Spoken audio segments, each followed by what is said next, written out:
এই সৌদি আরবে বাংলাদেশিও কিছু কিছু এত ট্যালেন্টেড বাংলাদেশি আছে, এটা যদি সৌদি সরকার যদি জানতো তাহলে এগুলো ন্যাশনালিটি বইয়া বইয়া খাওয়াইতো।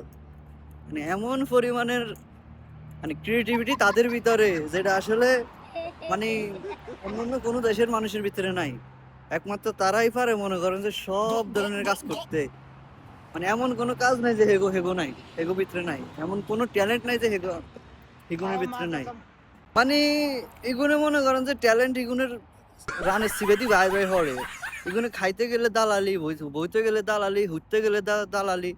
আরে হালার থালা গল, বাংলাদেশ সরকার যদি জানতো তোরা এত ভালা ভালা দালালি করতে পারস, তাহলে তো করে বাংলাদেশ সরকারে বিদেশ আইতে দিত না। আরো আগে তো করে খবর লাগাই হয়তো দেশের আয় দিত, নাহলে তো করে আবার সৌদির তুন আবার বিদেশে দেশে লয়ে যেত।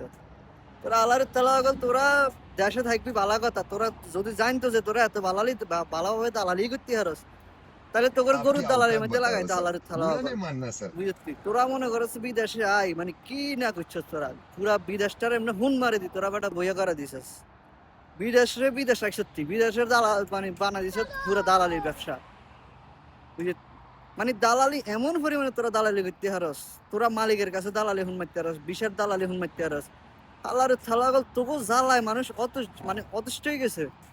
তবু মতো দুই অজ্ঞারে যদি ভালা করে হুন মারি দেন যাইতো এক জায়গা মতো ধরি, তাহলে তোরা নেটি যেতি।